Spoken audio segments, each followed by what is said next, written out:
இன்றைக்கி மீன் குழம்பு வைக்க போகிறேன். கேரளா ஸ்டைல் மீன் குழம்பு வைக்க போகிறேன். இதுக்கு வந்து மண் சட்டியில் வச்சிங்கன்னா நல்லா டேஸ்ட்டாக இருக்கும். நீங்கள் மண் சட்டி முடிஞ்சால் யூஸ் பண்ணிக்கோங்க. தேங்காய் எண்ணெய் ஊற்றிக்கலாம். இந்த மீன் குழம்புக்கு தேங்காய் எண்ணெய் ஊற்றினா தான் நல்லாயிருக்கும். இப்போ இதில் கடுகு போட்டுக்கலாம். 1/2 ஸ்பூன் கடுகு, வெந்தயம் ஒரு 1/2 ஸ்பூன்,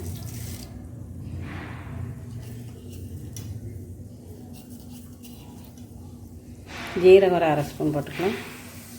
இப்போ கடுகு வெந்தயமெல்லாம் நல்லா பொரிஞ்சிருச்சு. வெந்தயம் நல்லா கலர் மாறணும். அப்போ தான் நல்லா மீன் குழம்பு வாசனையாக இருக்கும். 10 பல் பூண்டு தட்டி வச்சுருக்கிறேன், அதையும் போட்டுக்கலாம்.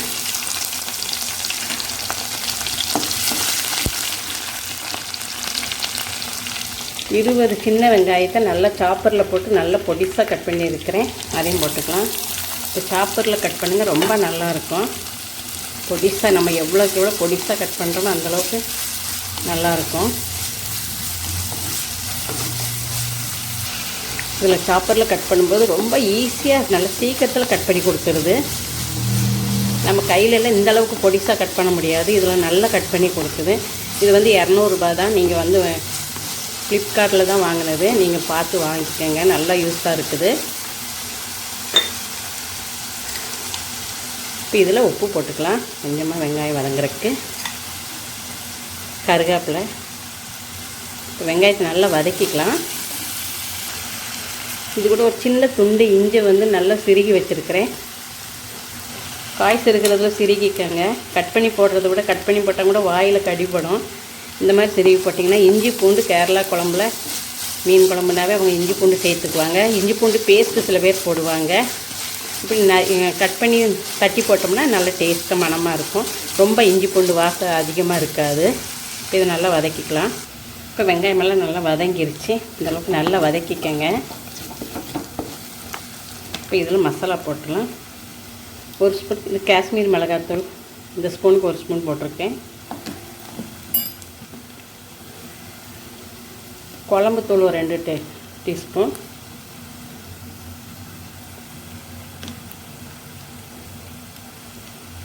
மல்லித்தூள் 1 டீஸ்பூன்,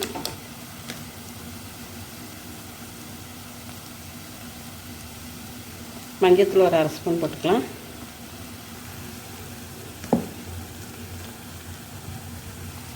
மிளகாத்தூள் 1 ஸ்பூன், இது வீட்டில் அரைச்ச மிளகாத்தூள். இப்போ இதெல்லாம் எண்ணெயில் வதக்கிக்கலாம். இந்த மசாலா எல்லாம் எண்ணெயில் வதக்கும்போது குழம்பு நல்ல கலர் கொடுக்கும், டேஸ்ட்டும் நல்லாயிருக்கும். இப்போ இதில் நல்ல ஒரு பெரிய தக்காளியாக கட் பண்ணி வச்சுருக்கேன். இது வந்து சாப்பரில் கட் பண்ணது தான், நல்லா பொடிசாக கட் பண்ணுது. இதையும் நல்ல பெரிய தக்காளி, சின்ன தக்காளியாக இருந்தால் 2 போட்டுக்கோங்க. இப்போ இது கூட கொஞ்சமாக தண்ணி ஊற்றி அந்த மசாலா தக்காளியெல்லாம் கொஞ்சம் நல்லா வேகட்டும்.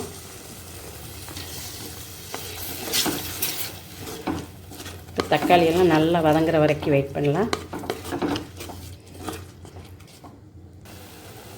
இப்போ நல்லா மசாலா வதங்கிடுச்சாங்க, நல்லா ஆயில் தெரிஞ்சு வந்துடுச்சு. இந்தளவுக்கு நல்லா வதக்கிக்கங்க.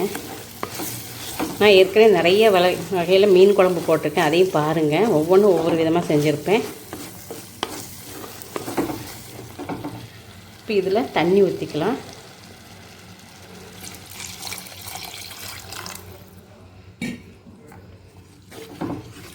நான் தேங்காய் பால் தான் ஊற்ற போகிறேன், அது கடைசியில் ஊற்றிக்கலாம். இது கொஞ்சம் நேரம் கொதித்து பச்சை வாடை போடட்டும். இந்த ஸ்டேஜில் நீங்கள் புளி கரைச்சி ஊற்றினா ஊற்றிக்கங்க. நான் இன்றைக்கி குடம்புளி தான் போடுறேன். இந்த மாதிரி குடம்புளி ஒரு 3 புளி எடுத்து நல்லா குடம்புளி அலசிக்கங்க. தண்ணியில் நல்லா ஒரு 2-3 தண்ணியில் அலசிட்டு அதுக்கப்புறம் சுடு தண்ணியில் கொஞ்சம் நேரம் போட்டு வச்சிட்டிங்கன்னா இது கொஞ்சம் ஊற்றினாலே புளிப்பாக இருக்கும். அதனால் நீங்கள் இந்த மாதிரி உங்களுக்கு இந்த புளி கிடச்சிதுன்னா இது போடுங்க, இல்லைன்னா நம்ம எப்போவுமே யூஸ் பண்ணுற புளியை போட்டுக்கலாம். இந்த மாதிரி தான் இருக்கும் குடம்புளி. இது வந்து டிபார்ட்மெண்ட் ஸ்டோர்லலாம் கிடைக்கும். இதை நல்லா கழுவிட்டு அதுக்கப்புறம் சுடுதண்ணியில் ஊற வச்சுக்கோங்க. கொஞ்சம் போட்டாலும், நான் இந்த அளவுக்கு தான் போட்டிருப்பேன். நீங்கள் இல்லைன்னா புளியும் கூட நீங்கள் யூஸ் பண்ணிக்கலாம். இப்போ இன்னும் கொஞ்சம் தண்ணி ஊற்றிக்கலாம். இந்த குடம்புளி அப்படியே நீங்கள் கரைக்கெல்லாம் வேண்டாம், இதில் அப்படியே போட்டுருங்க.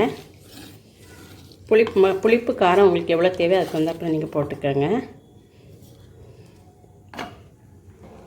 இப்போ உப்பு போட்டுக்கலாம். ஏற்கனவே கொஞ்சம் உப்பு போட்டிருக்கேன், அதனால் பார்த்து போட்டுக்கோங்க. மீனுக்கு தேவையான அளவு உப்பு போட்டுக்கலாம். உங்களுக்கு புளி பத்தலைன்னா இந்த குடம்புளி போட்டு புளி தெரியலேன்னா இன்னும் நீங்கள் கொஞ்சம் புளி கரைச்சி கூட ஊற்றிக்கோங்க. ஆனால் இப்போ தெரியாது, இது கொதிக்க கொதிக்க நல்ல புளிப்பு டேஸ்ட்டில் வந்துடும். நல்ல புளிப்பாக சாப்பிட்றப்பல இருந்தால் இன்னும் கொஞ்சம் கூட போட்டுக்கோங்க. இப்போ இதை மூடி போட்டு நல்லா மசாலாவோட பச்சை வடை போகிற வரைக்கும் கொதிக்க விட்டுடலாம். இது கூட 2 பச்சை மிளகாய் கட் பண்ணி வச்சுருக்கேன், அதையும் போட்டுக்கலாம். போட்டு நல்லா கொதிக்கட்டும். இப்போ மசாலாவோட பச்சை வடை போயிடுச்சு. நல்ல சைட்லலாம் ஆயில் தெளிஞ்சு வந்து பாருங்கள். இப்போ நல்லா கலந்து விட்டுட்டு தேங்காய் பால் எடுத்து வச்சுருக்கதை ஊற்றிக்கலாம். 2 கீத்து தேங்காயை நான் கட் பண்ணி அரைச்சி பால் எடுத்து ஊற்றிருக்கிறேன். 2 தடவை பால் எடுத்து எல்லாம் ஒன்றா ஊற்றி வச்சுருக்கிறேன். இப்போ தேங்காய் பால் ஊற்றுனது கொதிக்குது. நம்ம இப்போ மீன் எடுத்து போட்டுடலாம். நான் மீன் ஏற்கனவே வஞ்சிர மீன் வறுவலுக்கு மசாலா தடவி வச்சுருப்பேன், போட்டிருப்பேன். மசாலா தடவி எப்படி வஞ்சிர மீன் வறுக்கிறதுனா அந்த மீனோட தான் தலை வாலெல்லாம் எடுத்து தான் நான் போட்டிருக்கிறேன். ஒரு 2 தேங்காய் பாறை மீனும் இருக்கும். இது அயலை மீன்னு சொல்லுவாங்க.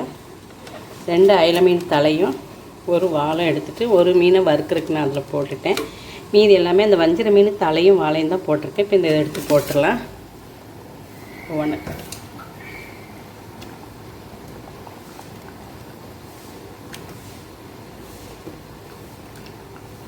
இப்போ எல்லாத்தையும் போட்டுடலாம்.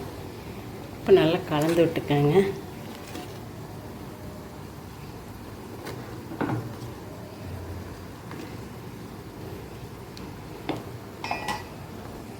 இப்போ நல்லா கொதிக்குது. கொதிச்சதும் ஒரு தடவை கலந்து விட்டுட்டு மூடி போட்டு சிம் பண்ணிடுங்க. நல்லா கொதிக்கிற வரைக்கும் ஹையில் வச்சுட்டு மீன் போட்டதும் கொதிச்சதுக்கப்புறம் சிம் பண்ணிவிட்டு நம்ம மூடி போட்டு ஒரு 10 நிமிஷம் ஃபுல்லாக கம்மி பண்ணிடுங்க. ஒரு 10 நிமிஷம் அப்படியே சிம்மில் விட்டுருங்க. இடையில வேணால் ஒரு தடவை நீங்கள் கரண்டி விடாமல் 2 பக்கம் துணியை பிடிச்சி நல்லா அப்படியே ஆட்டி விட்டுருங்க. சிம்மில் அப்படியே ஒரு 10 நிமிஷம் விட்டுட்டேன். மீன் நல்லா வெந்திருக்கும். இடையில 2 தடவை கலந்து மட்டும் விட்டுட்டேன். இப்போ இதில் கருவேப்பிலை மல்லித்தலை தூவிடலாம். மேலாப்பில் தேங்காய் எண்ணெய் கொஞ்சம் ஊற்றிக்கலாம்.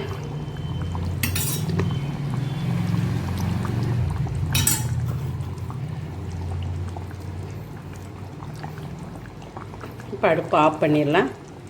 நல்லா ஒரு கலந்து விட்டுட்டு ஆஃப் பண்ணிக்கலாம். இந்த மீன் குழம்பு உடனே சாப்பிட்றதுக்கு நீங்கள் வச்சுட்டு ஒரு 2-3 மணி நேரம் கழித்து சாப்பிடுங்க. இல்லைன்னா அடுத்த நாள் இன்னும் சாப்பிடும்போது இன்னும் நல்லா டேஸ்ட்டாக இருக்கும். உங்களுக்கு குடம்புளி புளிக்கலைன்னா நீங்கள் நம்ம வீட்டில் நம்ம எப்போவும் யூஸ் பண்ணுற புளியும் கூட நீங்கள் போட்டு இதே மெத்தடில் செய்யுங்க. ரொம்ப டேஸ்ட்டாக இருக்கும், டிஃப்ரெண்ட்டாக இருக்கும். இந்த வீடியோ பிடிச்சிருந்துன்னா லைக் பண்ணுங்கள், ஷேர் பண்ணுங்கள். இது வரைக்கும் சப்ஸ்கிரைப் பண்ணுங்கள். கூடவே பக்கத்தில் இருக்கிற பெல் பட்டனை கிளிக் பண்ணுங்கள். நன்றி, வணக்கம்.